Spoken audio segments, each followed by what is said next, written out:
কি পরিমাণ বা কি ধরনের সম্পত্তি থাকলে কোরবানি ওয়াজিব হয়? এরপরে প্রশ্ন হলো, পশু কোরবানির ক্ষেত্রে পশুর কি কি দিক আমাদের লক্ষ্য রাখতে হবে? পশু কোরবানির ক্ষেত্রে লক্ষ্য করতে হবে প্রথম কোন কোন পশু দিয়ে কোরবানি দেওয়া যায়, সেই পশু দিয়ে কোরবানি করছি কিনা, এটা হলো সবচেয়ে প্রথম যে বিষয়টি লক্ষ্য রাখতে হবে। সাধারণত গরু, ছাগল, ওঁট, দুম্বা, ভেড়া, মহিষ এসব পশু দিয়ে কোরবানি দেওয়া যায়। অতএব কোরবানির পশু যে নির্ধারিত সেগুলোর মধ্যে কোরবানি হতে হবে, এটা হলো প্রথম লক্ষণীয় বিষয়। দ্বিতীয় লক্ষণীয় বিষয় হলো, আমাদের দেশে সাধারণত আমরা গরু বা ছাগল দিয়ে কোরবানি দিই। ছাগল, ভেড়া, দুম্বা হলে সেক্ষেত্রে বয়স হতে হবে কমপক্ষে 1 বছর, আর গরু বা মহিষ হলে তার বয়স হতে হবে কমপক্ষে 2 বছর। এখন গরু বা ছাগলের মুখের ভেতর আঙ্গুল দিয়ে দাঁত দেখে বোঝা যায় কয়টা দাঁত পড়েছে, তারপরে বছর বয়স বোঝা যায়, এবং এটা অথেন্টিক।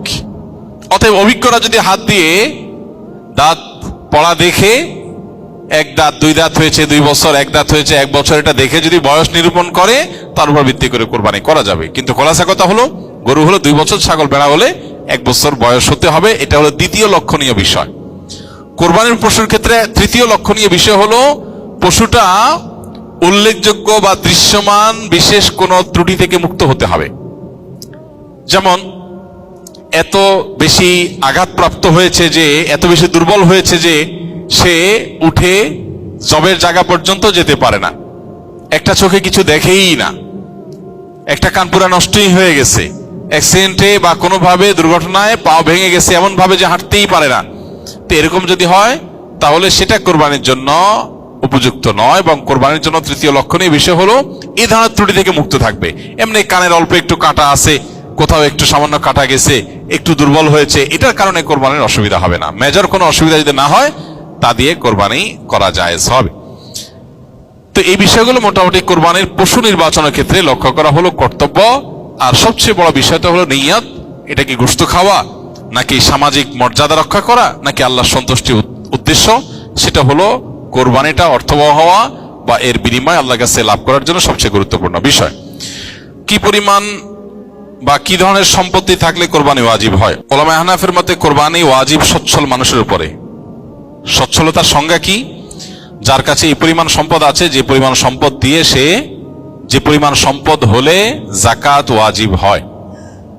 যাকাত ওয়াজিব হয় যে পরিমাণ সম্পদ হলে। 52.5 ভরি রূপা বা তার সমমূল্য, এটা যদি মানুষের কাছে ক্যাশ থাকে, ব্যাংকে থাকে, ব্যবসা মাল আকারে থাকে, যাকাত যোগ্য সম্পদের মালিক যদি কেউ হয়, যাকাত তো আবশ্যক হয় 1 বছর থাকলে, এটা 1 বছর থাকা জরুরি না। ঈদের দিনগুলোতে, কোরবানির দিনগুলোতে যদি এই পরিমাণ টাকা কারো কাছে থাকে, সেটা ক্যাশ থাকুক অথবা ব্যবসা মাল আকারে থাকুক বা অন্য কোনো ভাবে যেটা যাকাত যোগ্য হয়, এরকম সম্পদ যদি কারোর কাছে থাকে, তাহলে সেক্ষেত্রে তার উপরে কোরবানি ওয়াজিব।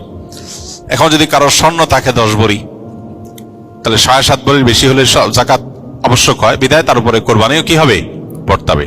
এরপরে প্রশ্ন হলো, কোরবানির ঈদে কোরবানি ব্যতীত আর কোনো বিশেষ আমল আছে কিনা?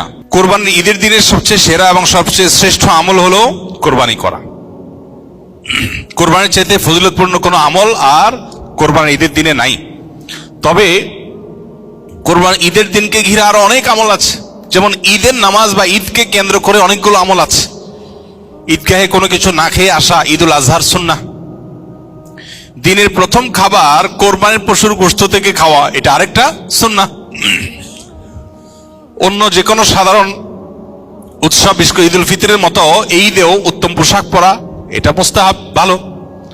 গোসল করা, সুগন্ধি ব্যবহার করা, এগুলো সব ঈদুল ফিতরের মতো এখানেও সুন্নাহ বা মুস্তাহাব।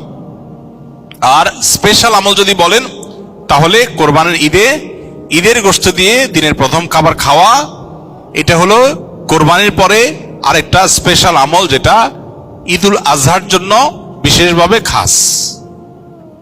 এছাড়া কোরবানির গোশত মানুষকে দান করা, গরিব দুঃখীকে দেওয়া, ফাকুলু মিনহা ওয়া আত'ইমুল কানিআ ওয়াল মু'তাররা, অভাবী মানুষকে দেওয়া, যারা চায় না মানুষের কাছে তাদেরকেও দেওয়া, এটা আরেকটা আমল বলতে পারেন কোরবানির ঈদকে ঘিরে।